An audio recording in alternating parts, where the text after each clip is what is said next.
ડીસામાં ઉનાળામાં ચોમાસા જેવી સ્થિતિ રાણપુર રોડ ઉપર જોવા મળે છે ગટરનું ગંદુ પાણી 2 ફૂટ સુધી ભરાય છે। જો વાત કરવામાં આવે પિંક સિટી સોસાયટીના મુખ્ય ગેટ આગળ ગંદકીનું સામ્રાજ્ય જોવા મળ્યું। વિદ્યાર્થીઓને ગટરના પાણીમાંથી જ પ્રસાર થવાની ફરજ પડે છે। વારંવાર રજૂઆત કરવા છતાં તંત્ર નિષ્ક્રિય હોવાથી પાણીનો નિકાલ થતો નથી। અહીંયા ચોમાસામાં હાલત કફોડી બની છે। નગરપાલિકાનું કહેવું છે કે જીયુબીસી દ્વારા ભૂગર્ભ ગટરની પાઇપલાઇનની કામગીરી ચાલુ છે, ત્યારે પિંક સિટી વિસ્તારમાંથી લાઇન જોડી તેનો મુખ્ય નિકાલ કરવામાં આવશે।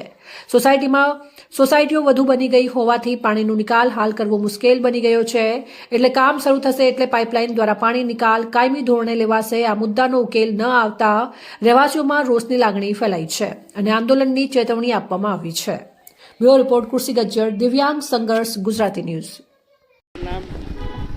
હું પિંક સિટીમાં રહું છું। મારું નામ છે ઉર્વિક મેવાડા।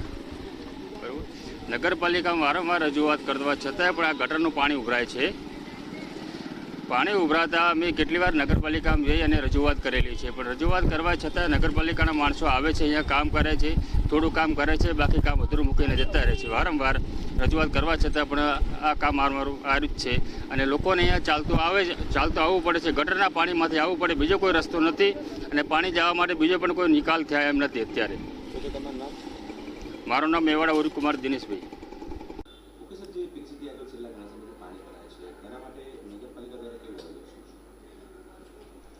પિંક સિટી વિસ્તારમાં ભૂગર્ભ ગટર થયેલ છે, પરંતુ ત્યાં સોસાયટીઓ ખૂબ જ બની ગયેલ હોવાથી પાણીનો જલ્દીથી નિકાલ ન થાય, તેથી નવો ફેઝ જે જીયુડીસી દ્વારા ભૂગર્ભ ગટરની કામગીરી કરવામાં આવી રહેલ છે તેમાં આનું આયોજન હાલ કરવામાં આવેલ છે અને આ ફેઝની અંદર એની કામગીરી ચાલુ પણ કરવામાં આવેલ છે।